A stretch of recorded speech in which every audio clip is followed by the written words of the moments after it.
राजकुमारी मंदाकिनी अपने पिता की इकलौती संतान थी। वह इतनी सुंदर थी कि उसकी सुंदरता के चर्चे अन्य राज्यों में भी थे। उसमें सौंदर्य के साथ साथ सदाचार, प्रतिभा आदि और भी सद्गुण थे, परंतु सब सद्गुणों तथा पिता के स्नेह ने उसे अभिमानी बना दिया। उसका अहंकार इतना बढ़ गया था कि वह किसी दूसरे को अपने सामने कुछ समझती ही नहीं थी। अनेक राजकुमारों ने उससे विवाह करना चाहा, किंतु किसी को वह अपने योग्य माने। तब तो राजकुमार की अवस्था दिनों दिन बढ़ती जा रही थी। महाराज को लोक निंदा का भय था, लोग कानाफूसी करने भी लगे थे, किंतु राजकुमारी अपने अहंकार में चूर थी। वह किसी भी राजकुमार को देखने तक को भी प्रस्तुत नहीं होती थी। अंत में महाराज ने पड़ोस के युवक राजा रंग मोहन के साथ एक योजना बनाई और घोषणा कर दी कि राजकुमारी के आगामी जन्मदिन पर प्रातःकाल जो पुरुष नगर द्वार में पहले प्रवेश करेगा, उसके साथ राजकुमारी का विवाह कर दिया जाएगा। फिर वह कोई भी हो, राजकुमारी का जन्मदिन का दिन आ गया। प्रातःकाल नगर द्वार में सबसे पहले आने वाले पुरुष को राजसेवक पकड़ लाए। वह था फटे चिथड़े लपेटे एक भिक्षुक, परंतु वह जवान था, सुंदर था और पूरा अलमस्त था। उसके मुख पर एक अलग ही तेज नजर आ रहा था। महाराज ने राजपुरोहित को बुलवाया और बिना किसी धूमधाम के भिक्षुक के साथ राजकन्या का विवाह कर दिया। राजकुमारी चिल्लाई और रोते रोते उसने अपने सुंदर नेत्र लाल बना ली, किंतु आज उसके पिता निष्ठुर बन गए थे। उन्होंने पुत्री के रोने चिल्लाने पर ध्यान ही नहीं दिया। भिक्षुक को केवल 5 स्वर्ण मुद्रा देकर उन्होंने कहा, तू अपनी पत्नी को लेकर मेरे राज्य से शीघ्र निकल जा, और याद रखना, यदि फिर तू या तेरी पत्नी मेरे राज्य में आए तो प्राण दंड दिया जाएगा। चलो। मंदाकिनी भिक्षुक ने राजकन्या को पकड़ा और चल पड़ा। रोती बिलखती राजकुमारी उसके साथ जाने को विवश थी, परंतु ज्यों का त्यों प्रसन्न था। वह पत्नी के रोने पर ध्यान दिए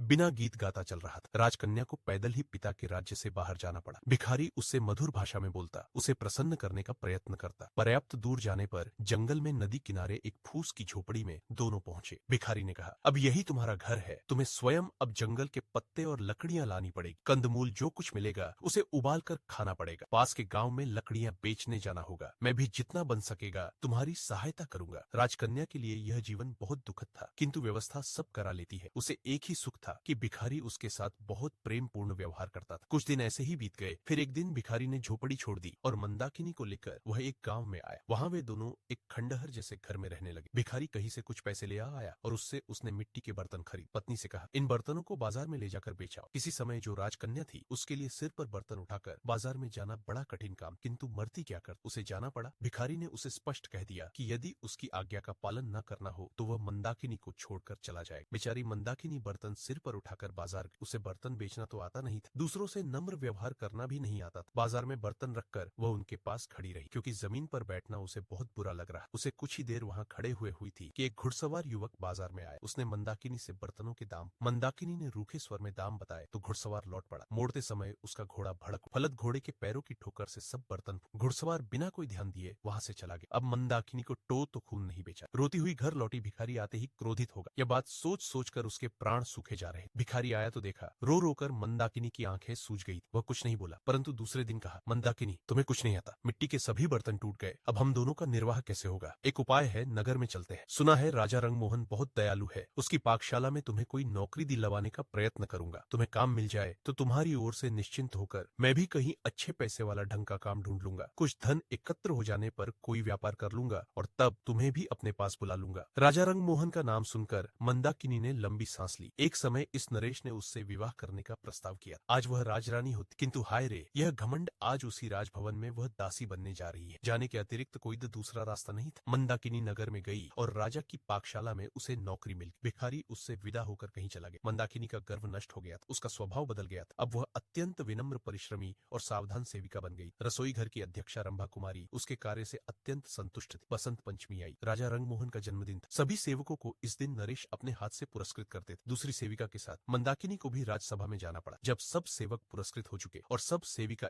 भी पुरस्कार पा चुकी, तब उसे पुकारा गया। वह हाथ जोड़े मस्तक झुकाए राज सिंहासन के सामने खड़ी हो गई। नरेश ने कहा, मंदाकिनी, मैं तुमसे प्रसन्न हूँ। तुम्हें तो मैं अपनी रानी बनाना चाहता हूँ। मंदाकिनी चौंक पड़ी। महाराज, आपको ऐसी अधर्मपूर्ण बात नहीं करनी चाहिए। मैं परस्त्री हूँ। क्या हुआ? जो मेरा पति भिक्षुक है, मेरा तो वही सर्वस्व है। उसे छोड़कर मैं दूसरे किसी की सोच भी नहीं सकता। वही मेरा स्वामी है। आपकी मुझ पर बहुत कृपा है, तो इतना अनुग्रह करें कि मेरे पति का पता लगवा कर उसे बुला दे। मैं पाकशाला में सेवा करके प्रसन्न हूँ। महाराज, रंगमोहन चले गए और थोड़ी देर में वह भिखारी राजमहल से निकला। मंदाकिनी उसे देखते ही दौड़कर उसके पैरों पर गिर पड़ी। भिखारी मुस्कुराया और बोला, मंदाकिनी, मुझे ध्यान से देखो तो तुम्हें मुझ में और रंगमोहन में कुछ सादृश्य नहीं मिलता। भेद खुल चुका था। भिखारी के वेश में उसको ग्रहण करने वाले स्वयं राजा रंगमोहन ही थे और वह थी उनकी महारानी। राजा ने कहा, मंदाकिनी, क्षमा करना, तुम्हारे अभिमान की मुझे कोई दूसरी औषधि मिली ही नहीं, इसलिए तुम्हारे पिता के साथ मिलकर मुझे यह रास्ता अपनाना पड़ा। निष्कर्ष, जीवन में अभिमान और घमंड का कोई स्थान नहीं है। कठिन परिस्थितियां हमारे अहंकार को मिटाने और हमें विनम्र बनाने के लिए आती है। जीवन की सच्ची समझ कठिनाइयों से ही मिलती है और सच्चे प्रेम और समर्पण के बिना जीवन में वास्तविक खुशी और संतोष संभव नहीं है। इसके साथ ही कहानी यह भी बताती है कि परिस्थितियां चाहे जितनी भी कठिन क्यों ना हो, सच्चा प्रेम, सहनशीलता और विवेक ही जीवन को सही दिशा में आगे बढ़ाते हैं।